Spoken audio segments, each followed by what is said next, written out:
Hello, guys. Welcome to the Alex T. Jones Racing Podcast. Today, I've got Maggie Webster, a young teenager racing in the Fiesta Juniors last year, and I believe you're not in the Fiestas this year, are you? Though, Maggie? I raced in the BRSCC Fiesta ST240s last year, and hopefully, if budget comes together, we'll be racing them again this year. So yeah, I will be in Fiestas again. That's awesome, because for anyone who's unaware, Maggie has got an extensive background of motorsport. Not only is she a generation of motorsport people throughout motorsport in general, but she's a fourth generation of her own family who races. She's also got a brother who races. And I'd love to know more about your family, on where they all started and how you started, Maggie. Yeah, so my great granddad, so my mum's granddad, raced in rallycross and rally, like did Monte Carlo and like all sorts like that. So he was quite well known in his time, but that I'm talking years ago. So, and then my granddad raced in rally as well as the touring cars before it was known as touring cars, in an Alfa Romeo. So that's that's kind of where we all got our love for Alfa Romeos as well. But as you said, yeah, I've got a brother who races. He raced in the JCW Championship last year, did quite well, to be fair. And then my dad and my mum have both raced. My mum raced in Formula Fords back in the early 2000s, I believe, or earlier than that, sorry, maybe even in the 90s. And then my dad done short oval and stuff like bangers and stuff, so he's more on the short oval side of things. But yeah, we've all kind of raced, and that's kind of how we all got into it. What grew up literally at a racetrack most weekends. And to be honest, I didn't really do it at first. I was into horse riding, and then I went to football, and then I was like, I've got to try this racing thing, and I've not stopped since, and I'm not planning on stopping anytime soon either. Well, once you start, you can't stop. No, honestly, it's like a addictive. drug. Very addictive. And what you did a few karting championships, didn't you? Just before getting into Fiestas, didn't you? No, I've never really done karting, but like I've go with my friends. But I've not done karting at like a professional level or even like an indoor karting thing. I started off in autocross. I did 3 years of autocross before making the step up to circuits. Like I did started circuits in 2024, though I carried on autocross as well. So I was lucky enough to be able to do both. And I'm a bit better at the autocross, I'll be honest. But I love the 240s and I love the juniors as well. That's awesome. And for anyone who's unaware, me and Maggie might sometimes share with the BRCC, because we do intertwine with me being in the Mazda as well, but we've not officially met in the paddock, have we? So I don't think so, no. Unless we fought past each other maybe before we knew who he was. But no, of course, with us both racing for the BRSCC, some meetings might be the same. I haven't looked at the calendars this year, but yeah, maybe they are. Hopefully they will, and we can finally meet. Hopefully, definitely, because I know we don't have a round at Brands this year, and I can't remember if you don't go to Brands either. Yeah, we do, but it's not until towards the end of the year, I believe, or middle. It's not the first couple, I know that. That's fair, because we visit Silverstone twice. We've got Snet, Autumn for one day, and forgotten the other one. But yeah, I think we might share. Hopefully, they share the same weekend at Snet, because they normally try and do that around a lot of the championships. Yeah, the big one at the start. Yeah. One thing I'd like to ask you: what went through your head when you had your accident at Donington last year? Yes, we were just speaking about this, saying that I got quite a lot of attention on social media because of it. And to be honest, that's the only good thing that came out of the roll. So I ended up rolling over about 4 times. And James Roberts got some great photos of it, to be fair. But yeah, it was a bit of a scary moment, to be honest. Like, you can hear in my onboards on my social medias me like revving it upside down. So, and then as soon as I let my foot off, I was like, oh no, that wasn't good. That could have hurt the engine, but luckily it didn't, to be fair. But no, I yeah, I shit myself a little bit. It was scary, but it's all a learning curve in racing. Like you have your good days and your bad days, so you just kind of got to take it, keep your head up and carry on, which I did. So I came back at Brands a few weeks after the roll. Unfortunately, we had car problems in the second race, but the first race was really good. I started like 14th and ended up in the top 10. So yeah, I was happy with it, even though I was a bit nervous, obviously, going into the races after the roll. Because I have seen your progression has got has done really well in the last part of the year, despite, as you said, the role and that. Yeah. And it's good to see. And I think for any young female karter out there who's trying to give it a go, seriousness, Maggie's one of the few who you can actually look at to climb up the ranks. There Yeah. are a few other female racers because I raced against Amy Watts. If you Oh, right, yeah. I think you've heard of her. Yeah, I have heard of her, yeah. And she raced in Mazda in 23 and 24. And there's a funny story I've got. In, I think it was 24, I made a Alex T. Jones sticker. And I asked, could I put it on her car so I know where she was? Yeah, I met her at the awards evening for the 2024 season. She's really nice, actually. Now look at her, she's in the Porsches, so she's doing something right. That's for sure. It's really good. And I think she's back for a full year this year as well. And it gives her a good chance of getting into the title fight. I think she's in Pro-Am this year again. Yeah, it's always good to see like females in motorsport kind of moving up the ranks and stuff. It's nice to watch it happen, and it gives me hope for what I can do, definitely. But I would like to know for yourself, who's like a real female racer who you really look up to? I know technically she doesn't race cars, but Susie Wolff, obviously she runs the F1 Academy, and like just seeing how much love and time and effort she puts into that just to make it happen for girls in motorsport is quite inspiring. But yeah, to be fair, like genuinely, it sounds like silly, but just to see any girl in motorsport do well, it makes me happy. It puts a smile on my face. Definitely, it kind of gives me hope for what I can do in my future, whether it be whatever I go on to do, with the right sponsors, obviously. But I like watching all the women kind of build up in the ranks. That's really good because one female racer who I think can really climb up the ranks is going to be Jamie Chadwick, who I think has got more of a chance to be, although she's in WEC for this year as well. And she's just got the Formula E test as well. I've just remembered that. Yeah, I just saw that on Instagram literally before this. And I think it's a really good time to be a female in the sport right now, considering what's going on. Yeah, definitely. I think as females, we've got to take every opportunity that comes our way. Like obviously social media is such a big part now, so like putting yourself out, building your brand, having a unique like selling point, do you know what I mean, building a brand out of yourself, which I never thought I would do, but now in social media, on social media, it's such an important thing. So yeah, I'm definitely working on building my socials and stuff. That's really good because and is there any other female racers you think could potentially get into Formula One? I don't know about Formula One, but I am obviously Abby Pullin's one to watch at the minute, going up the ranks, winning F1 Academy now in GB3, and I think she's just announced that she's back to do another season. So that's wicked. And then obviously Ella Lloyd as well, who I only know from F4 going up to F1 Academy. So yeah, it's really cool. That's awesome because Ella had some real pace behind her last year. And it'll be interesting to see how she gets on. Yeah, definitely she'll be one to watch.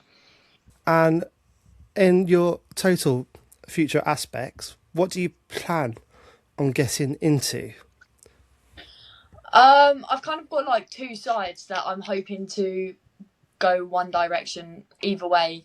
Obviously, kind of as a British racing driver, the British Touring Car Championship is where everyone wants to end up. Do you know what I mean? But Definitely. so yeah, that's kind of the way I want to go. Whether that be like progressing up the Toka package, starting in maybe the Mini Coopers and then moving up to the JTW, then onto the next step after that.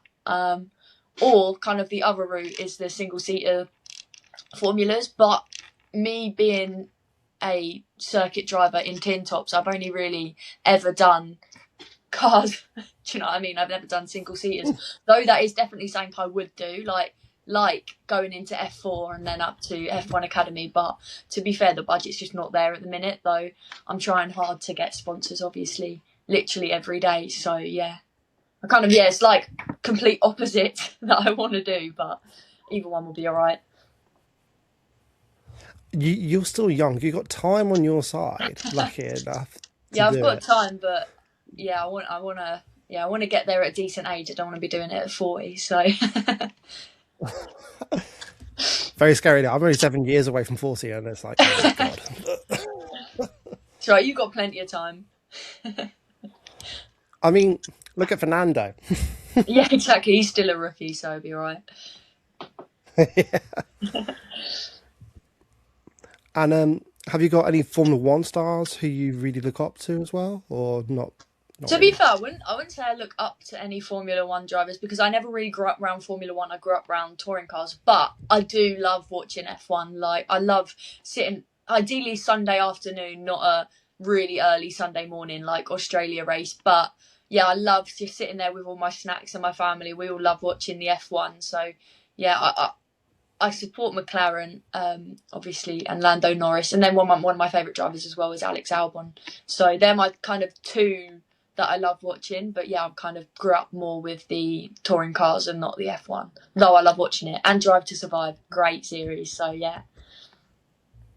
It's good, but they always try and push something, don't they, Yeah, in they that always make it series? like people are beefing when they're not. So, but they know how to catch an eye. They know how to get people to watch it. So yeah, they're doing all right for themselves. Definitely. And when we're talking about touring cars, because believe it or not, I used to race in Formula V in Mm-hmm. 2013 to 2020, and Yeah, Ash Sutton started in Formula V as well. So it proves that even if you're at a very small championship right now compared to a big championship like touring cars, you can get there if you've yeah, got the definitely. talent and Yeah, budget.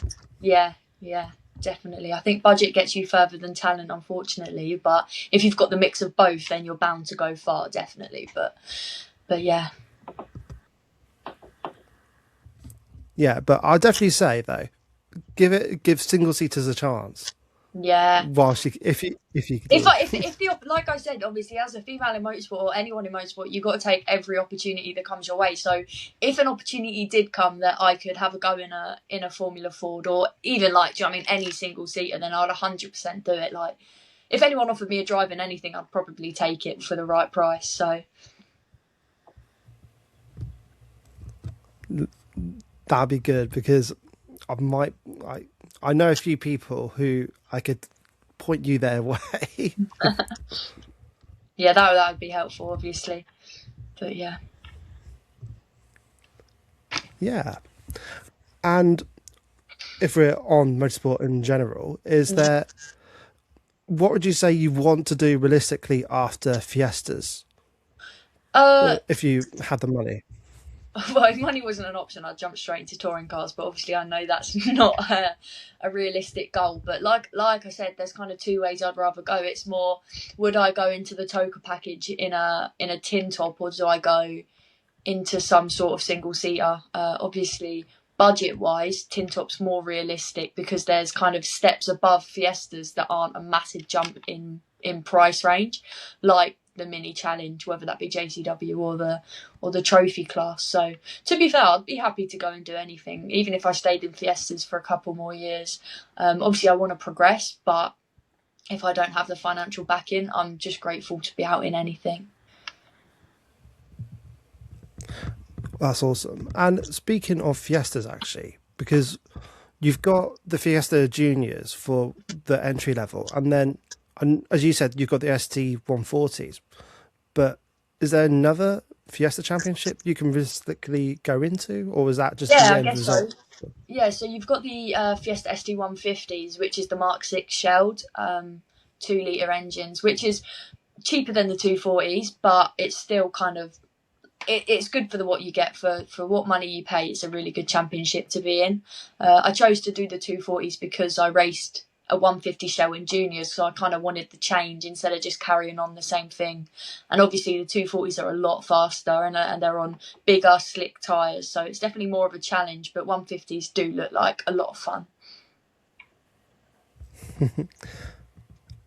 Do you run on controlled tyres again? What, in 240s? In yeah, in them, yeah. I'm not sure. I know we run big slicks. That's about all I know. No, it's just because in Mazdas, because they're more like semi-slicks. So Right. you, I don't know how many sets of tires you go through a season, but it's like with Mazdas, you realistically need not a set for every weekend, but Yeah. it's ultimately you need about 4 or 5 for the year, I'd say. Right. Yeah, no, see, we probably go through, like, say you start with 4 and a spare set. You do the test day on them, then you'd swap them round. So you probably do need a Yeah. new set of tyres every meeting. And just two tyres, sorry, a set of tyres every meeting. And then you don't need 4 new ones every meeting, although if you've got the budget, why wouldn't you do it? So, but kind of you only need 2 new tyres every meeting to kind of keep up with the rest of them and be on fresh rubber. Interesting. Yeah, we've kind of got slicks and then wets. There's no in between. It's like you either gamble, and you can run slicks on the front, wets on the back, or the other way around as well. But it's kind of like it's a bit dodgy. But both times I've done that, so at Anglesey last year it was wet, but it was starting to dry. So we did slicks on the back, wets on the front. No, I can't remember what way we did it round, but it was dodgy, but I ended up putting it P5, so I was happy with it. And then the wet qualifying at Donington as well, although the weekend ended up not how we wanted it, the qualifying was great as well. I got P5 there again in the kind of mix between wet and dry. Half the grid went out on full wets, and at first us guys on wets and dries were just at the back like nothing, but towards the end of the session, those guys, when it was starting to dry, we all just like last lap, everyone at the bottom kind of jumped to the top, and I managed to get P5. So yeah, it was quite good. It was a good weekend, other than obviously the obvious. You must have been thinking, I can do this. Yeah, no, definitely. It should have been a good weekend, and it was a good weekend until the Sunday, I guess. So. To be fair, Anglesey is one of those tracks where it's not like a total driver's favourite, but it is quite a fun track though, isn't it? Yeah, no, I enjoyed Anglesey. I just didn't enjoy the 9.5 hour drive over there. But yes, it's a good track, to be fair. There's lots of elevation changes, and turn 2's really banked, a bit like Alton turn 3. So it's a good track, to be fair. And I guess if you live round there, then why wouldn't you go and do it? If it was closer to me, I'd probably go over there a lot more, but it's really far away. Yeah. I don't know if they still own it, but I know one of the old owners of the actual track, because he raced in Formula V around the same time, called Tim and Andrew Crichton. So Right. they might still own the track. Yeah, Not sure, but not sure who owns it. No. but Tim, he was a former British GT racer in Right. the 2010s to, I think it was 2015, I think it was, because he came in about 2017, 2018 into the series. Right. That's yeah. I'm not sure who owns it, to be honest. And what would you say is your favourite track at the moment? My favourite track to race is probably Alton Park or Brands Hatch, and my favourite track to watch from is Brands Hatch because it's my local. So I can go up there for a day's racing, watch it, and then come home and be in bed by 5 o'clock. So it's quite nice. But yeah, Alton Park I love. Like, it's tight, it's twisty, and obviously when there's 20 other fiestas that aren't the smallest, it gets a bit close and a bit nudgy. But that's what I like about racing. Don't mind a bit of door rubbing. A bit of argy-bargy. Yeah. I mean, I've watched Mazda races. I know how it's done. They love a bit of argy-bargy. They do. Have you seen like Will Blackwell-Chambers and Jack Harding get so close together? See, I don't know who that is, right? But I was watching the Mazda iRacing races yesterday with my dad, and I know he was up there in the ranks, so he must be pretty good. So yeah, Will's been in Mazda for donkey's years, and because you probably didn't watch my last podcast, but I had Jack Sycamore, who I've known for such a long time, and he raced in something called Five Club, which is the entry level for Mazdas for the Mark 1s. And both Jack and Will, they started in that, went through one of the lower Mark 1 championships of the BRCC, then went into the Mark 3s. And Will's won the championship about 3 times now. Oh, wow. So yeah, he can drive then. Yeah. He's a very good driver. And did mention it on the last podcast as well, but he's going into Fun Cup this year. And I know a few others are going into Fun Cup. Yeah, I think we raced on last year we raced on a few of the same weekends on the Fun Cup. I wouldn't call them much Fun Cup, but I guess they're all right to watch. It's just annoying when we're racing and we've got like qualifying at like 9 in the morning, and then because of the Fun Cup our race isn't until like 4 p.m, but it's all right, you've got to get used to it. Yeah, because I think it was one of the races last year where we were in the same situation where it was just like, as you said, qualifying ridiculously early, and then you've got a race directly after. Yeah. And you just think, surely it'd be easier to do the race before the Fun Cup. Yeah, definitely, and put them at the end. But then I don't know. I guess the BRSCC want people to watch the Fun Cup, but yeah. No, to be fair, Probably, when I was at Anglesey, they were good to watch. It was carnage towards the end, but that's what made it quite enjoyable to watch. But no, they're all right. But they're a bit slow, to be honest. When obviously on the Friday testing, we get mixed with, say, if we're with the 150s or the Fun Cup, and one, they don't have brake lights, or most of them don't, so you don't know when they're braking. It's a bit of and we're a lot quicker than them, so when you're coming up behind them, and they don't like letting us through either, so it's kind of like you have to push your way through without obviously actually making contact. So yeah, it's a bit. I would definitely have a go. Like I said, I would have a go in anything. I feel like the more opportunities you get, the more seat time you get, just makes you a better driver in whatever you're in. So, yeah, I'd definitely have a go, though. I might try and get you in the Mazda at some point. My brother's had a go in a Mazda around Snetterton, and he said they're a lot of fun. So, yeah, I'd have a go. Definitely, because I'm with Josh Bromley Motorsport, and although it's just me and the Mark 3, he's running about 3 Mark 1s and as well. So yeah, I know. Might be potential. Yeah. They're a good team to run with. So very good, yeah. Because I got my first class podium of last year at Silverstone as well, and trust me, to get a podium in not just the seat right at the front, but to get a class podium is quite hard as well in the Mazda.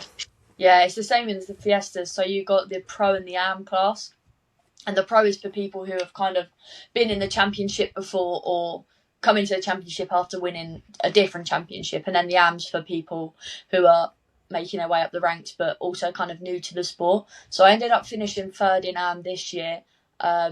Luckily, it was close. I was a couple points off of getting 2nd, but I had to DNF in race 2 at Brands Hatch, and it kind of lost my. But it is what it is. But no, it's good. It's still tricky to get a class podium in because it's such a competitive grid, and there's like 24 of us on a good day, really. But yeah, whereas the Masters, there's loads of you, literally. So yeah, and that's quite good in a sense because wasn't.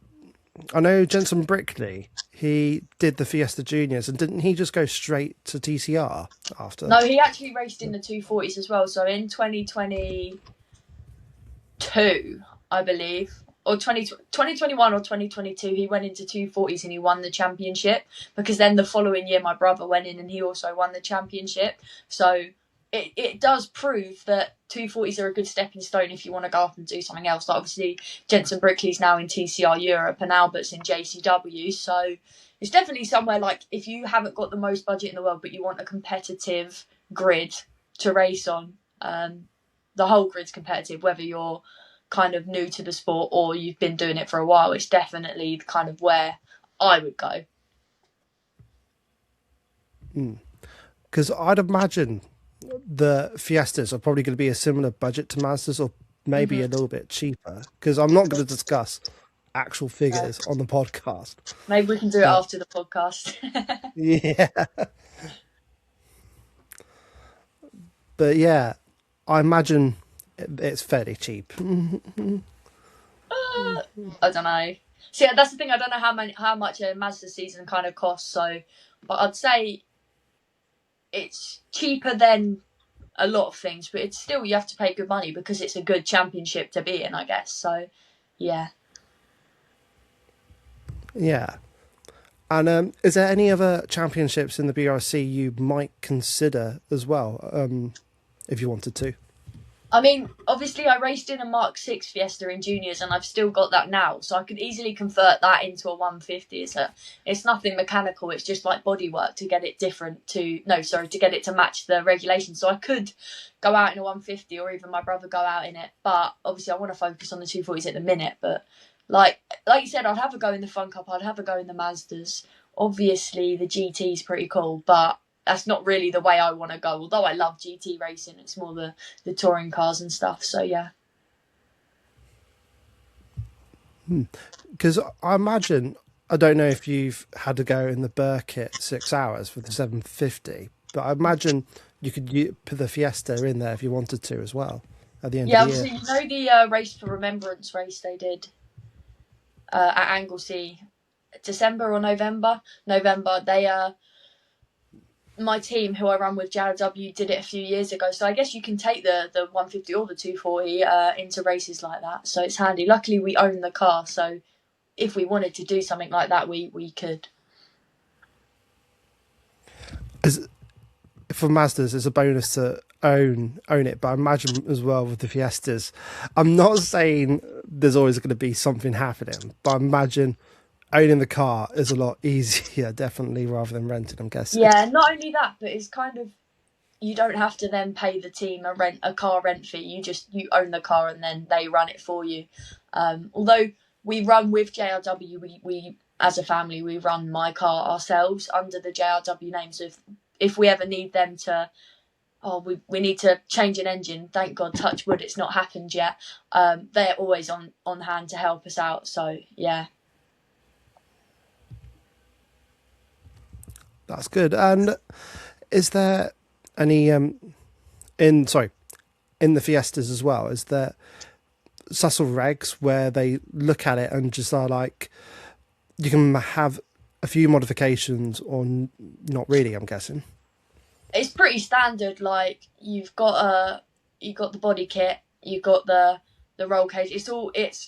It's hard to bend the rules, which I think is good because it just makes all the cars so evenly matched.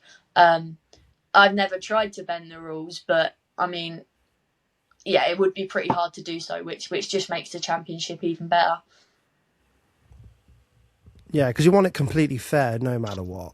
Yeah, definitely. It makes racing better when everything's fair. Like if your car comes flying past you and you're flat out, it's like, just makes it a bit unbearable to race. So, yeah. Yeah, and not last year, in 24, I don't know if it's just Mazda, but I remember I had a real issue with MAF sensors. I went through a ridiculous amount of MAF sensors and going into 25 as well.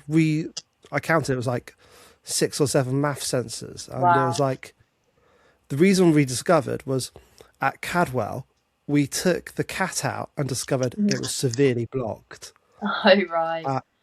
And I was like, oh my God. So we had to put a new cat in for Mm-hmm. Silverstone, which was the mega Did it make a result. difference? Major difference. Good. Well, I'm glad you found the problem. Now you know if it happens again to check your cat. Definitely. Because I'm guessing that's one thing you can't. You're probably in the same boat where you can't change with much of the cat either. I'm guessing that's standard as well. I don't know what the regs are, to be honest. I assume it's standard, but I'm not sure. I just drive it and then change the tyres if my dad wants me to change the tyres. Obviously, I'm not a mechanic, but I do help out as much as I can, especially in autocross. Autocross is, the regulations is a lot more simple and the cars are a lot more simple.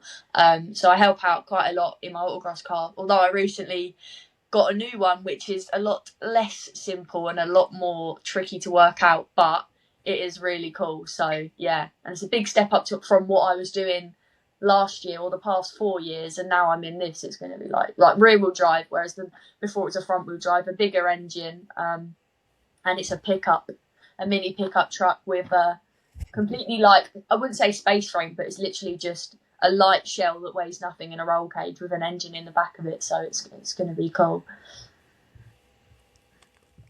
I haven't given autocross a go, but I imagine it's quite You fun. should do. Honestly, it's fun. It depends where you're based. Like, there's loads of autocross tracks around the country. Obviously, I'm based in Kent, and there's only one here. But if you go more up north, there's like probably one every 100 miles or 50 miles. So yeah, it's good fun. I'm actually only one county away from you because I'm in Hertfordshire. So Oh, right. I don't know what's close to there though. Really, I mean Cambridge. I mean, Cambridge is like almost 45 minutes away. So yeah, it's not too bad. Yeah. There's two in Cambridge. There's a few in Nottingham. Obviously, like Birmingham way, there's a few there. So yeah. But yeah, because I saw on your social media about the new car with the autographs, and it does look quite good, to be fair. Yeah, unfortunately, we got videos of it doing donuts and stuff, but it's not running right at the minute. So we got to take it to the rolling road kind of within the next couple of weeks to get it going, and then I'm going to take it to my granddad's fields once it's dry. He's given me a 2-week kind of block that I can use the fields where he's not ploughing or he's not using it for animals, so I can go down there and give it a proper razz around once it's actually working properly. Because obviously I don't want to drive it now when it's kind of running a bit sick and then do something bad and blow it up or something, because that would not be good. Yeah, won't be good that. Because you've got a brother who also races, have you had much competition growing up to say who's better at everything?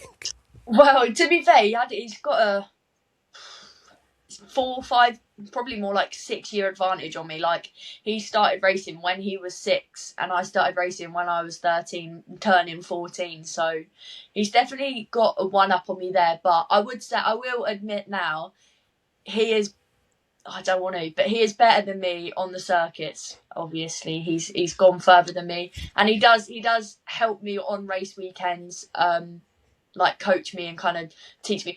The thing is, we run completely different setups. He loves an aggressive car, and though I'm more aggressive than most drivers on the grid, I'm nowhere near. I don't know how he drives a car like that, but I would say I'm better at autograss.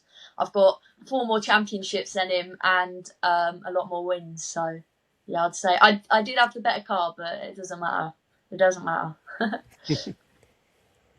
Because I could imagine with your brother, if he's that aggressive, I can imagine he likes a front end which is not as stiff as compared to the rear, so it can really attack the corners. Yeah, he likes doing that. He likes when coming out the corners or into the corners, it goes sideways and he catches it because he thinks he looks cool. But I like that to a certain degree, not as much as him. Like, you watch some of his onboards when he raced in 240s, and it's insane. But somehow he won the championship with it, so it obviously works well for him.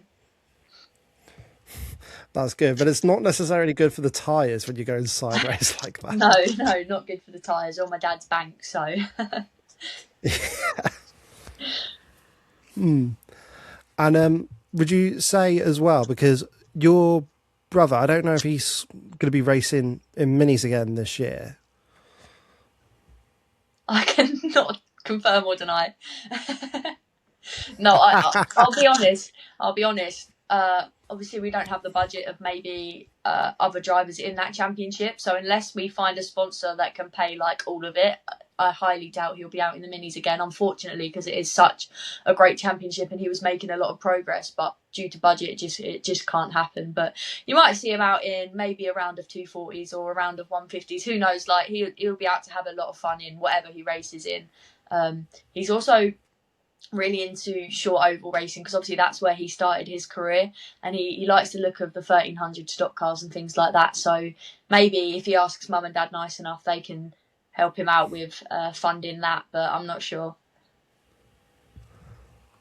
Because it does seem with your family that you do have a lot of talent within every single generation of your family.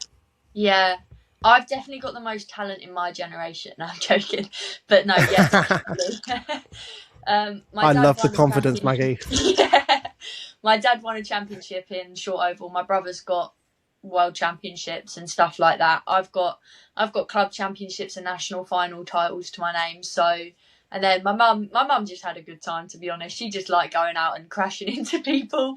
And then my granddad, I don't actually know if my granddad won much, but I know, again, he enjoyed doing it, and he ran his own Alfa Romeo kind of garage. So he ran all the cars himself. We've always been a family who runs themselves, and we're very family orientated. And I would say like our family around the paddock is described as the people who will like ask if you want a cup of tea or a toasty, quite welcoming compared to like some like strict competitive families. Yeah, we're competitive, but not to a point where it like ruins. We just like having fun and winning as well, obviously. Who doesn't? But yeah, I love it. That's awesome. Because as I said earlier, I don't know, apart from the Hill family, I don't know many other families who've got a multi-gen. Yeah, it's in quite cool, to be honest.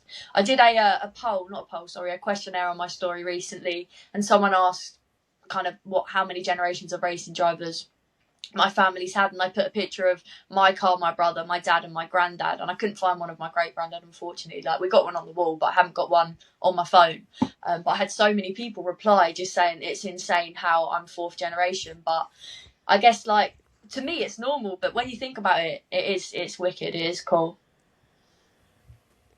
Because yeah, not many families can boast that at all. No, definitely not. But would you say as well, with your family being so motorsport orientated, you were always on the move during when you were younger, going to different race meetings, would you say? Yeah, so when I was younger, obviously, like I said, I did horses, so that was my main focus. But my brother raced at Arena Essex, which is unfortunately shut down now. So we didn't do like the circuits where you're away every weekend at different parts of the country. It was like we were just in Essex every couple of weeks doing Arena Essex. But I'd say the past, like last year, we did 23 weekends away with Autograss, my racing, and Albert's racing. So it was a very busy year. And I think my mum and dad took a step back this year and just said, we can't do that again. Like, it is exhausting. So, yeah. But obviously, I'm going to be doing 240s again, hopefully. And Albert will be doing whatever he decides to do in the end. So it'll be a less chaotic year, but hopefully we can still make great memories and have good times. I will say as well, my sister recently announced that she's having a baby, and she raced in Autograss last year against me. So you never know, in the next kind of 5 or 6 years we might have another little Webster running around doing race cars. So he'll be the fifth, or he, she, whatever, they'll be the fifth generation. Even if it's a girl, they're getting in a race car. I don't actually care.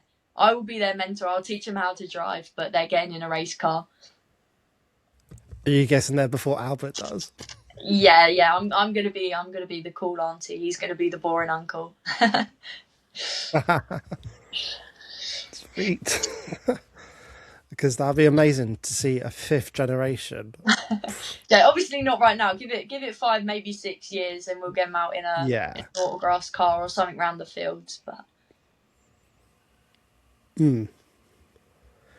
and whilst we're on the subject of family, actually, has there been a time when you've gone to your brother's meeting and you've just been like, oh, I could do that?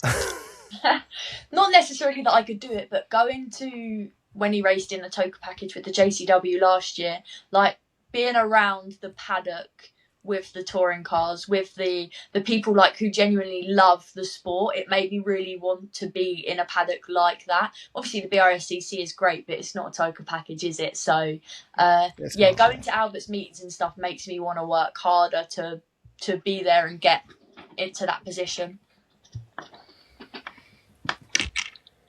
Would you say you motivate each other in a sense? I'd say we bicker.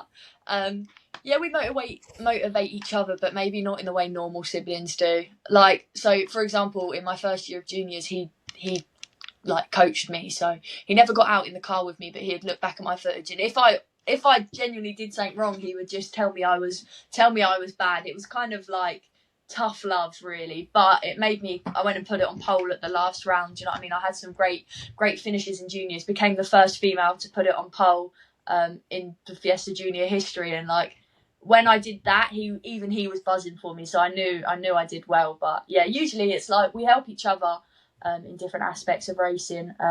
He's a bit shit at social media, so I try and help him out with that a lot. And obviously he's got a lot more experience on track, so yeah, it's nice. It is nice to have someone there that understands kind of what our family has to do to get onto track, budget wise. So yeah, it's nice, although competitive. That's awesome.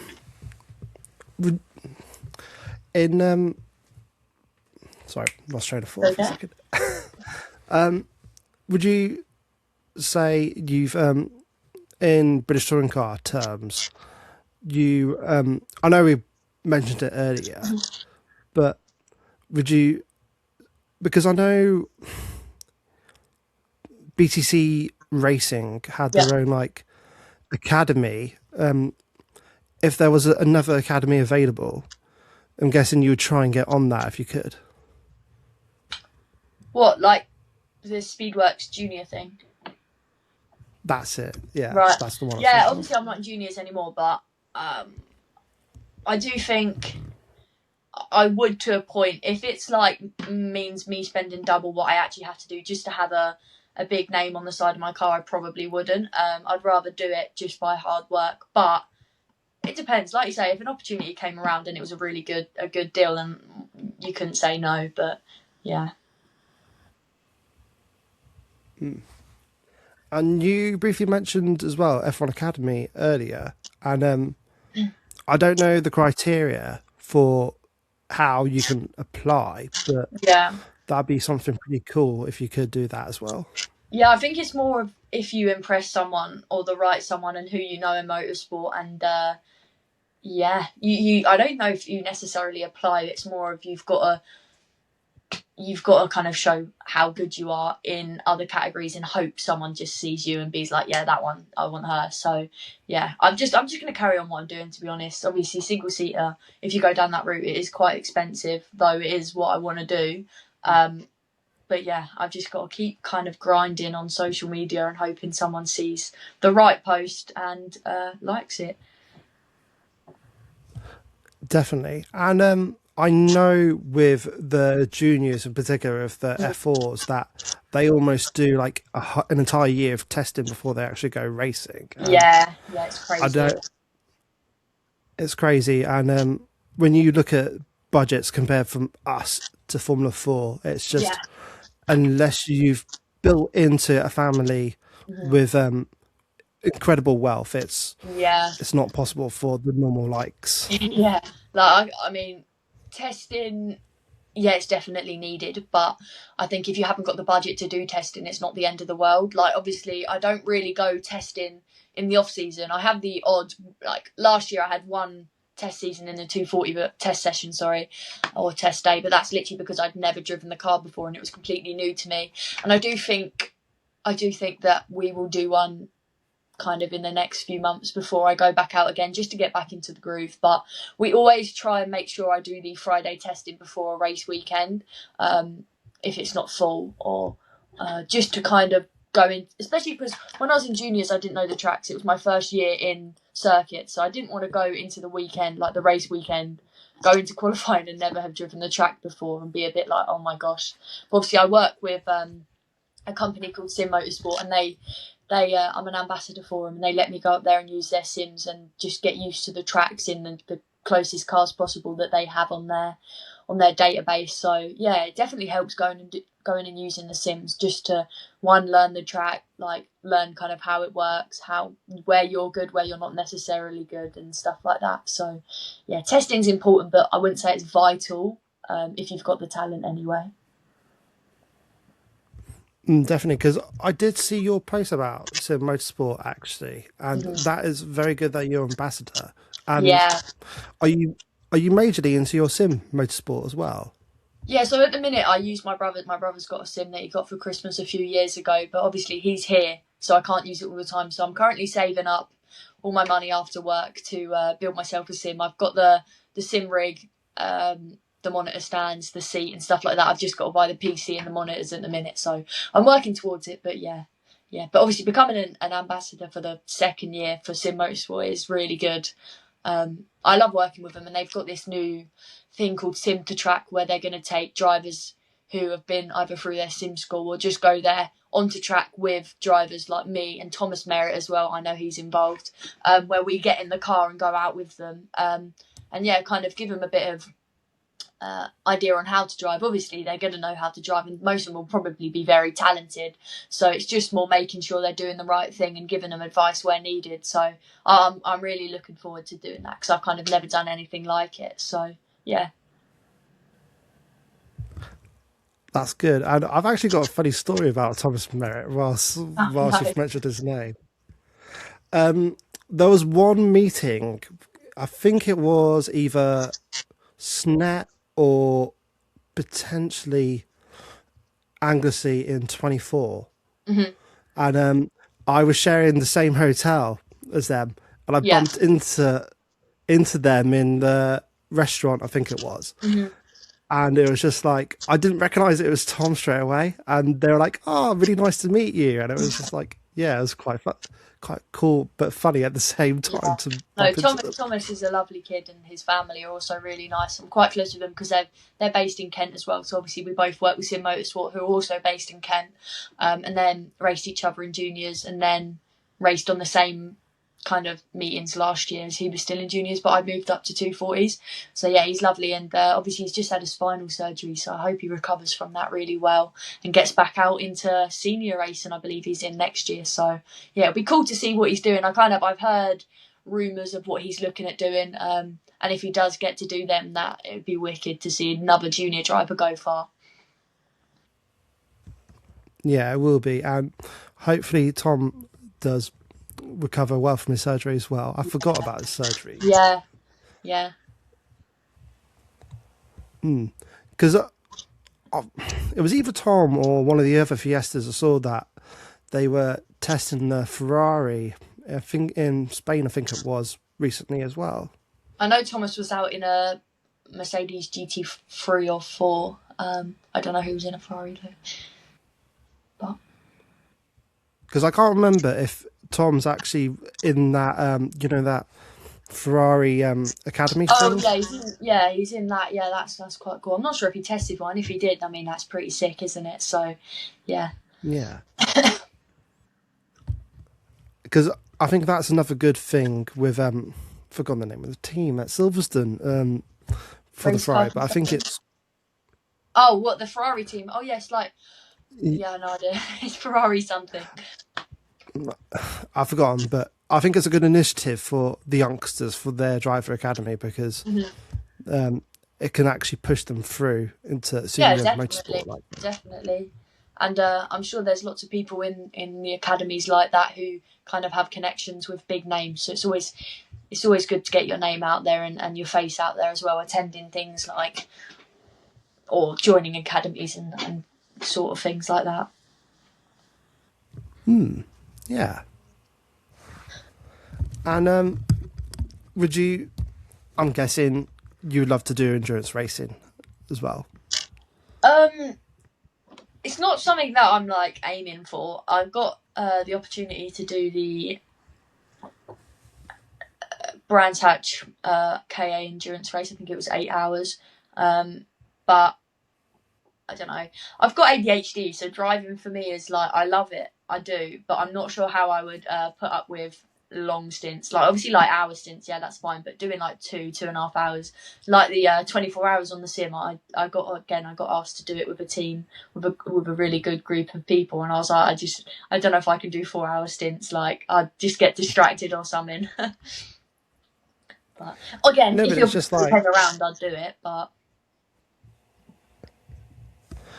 because although not KA, a few years ago I had a go in a Citroen C1, and they're yeah, very similar.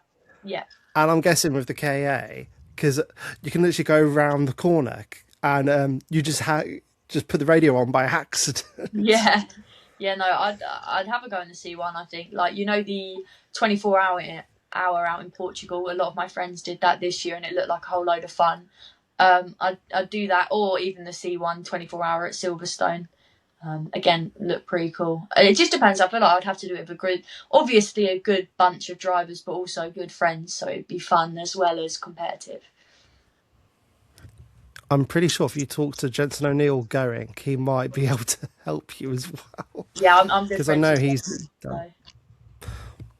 so. So, yeah, we're under the same management with Claire Murdoch, and I've only been with Claire for a few months, and she's helped me. I'm guessing she's helping you quite a lot as well.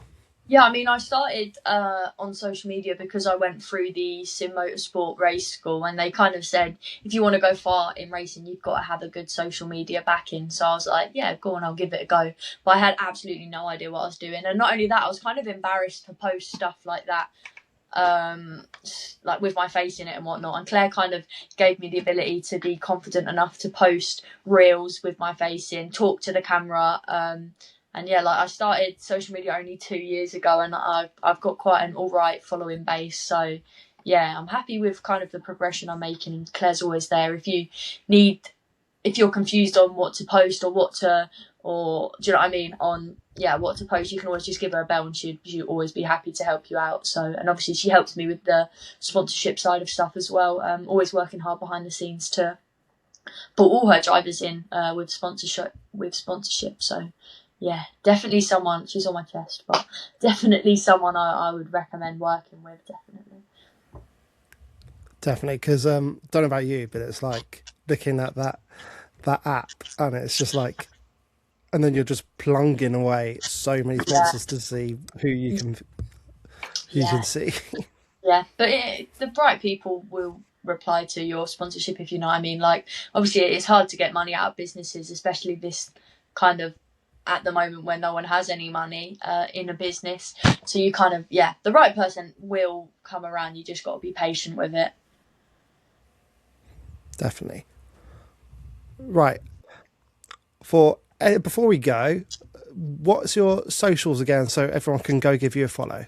Yeah, so my TikTok and my Instagram are the same. It's all at Maggie Webster Racing _. And then you can find me on Facebook by just searching up Maggie Webster Racing. And then you should probably see a picture of me, and that's me. So, yeah, follow me, please.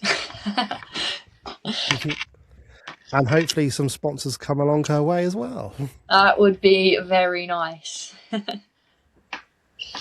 Okay. Thanks for listening, guys. Thanks. Bye, guys.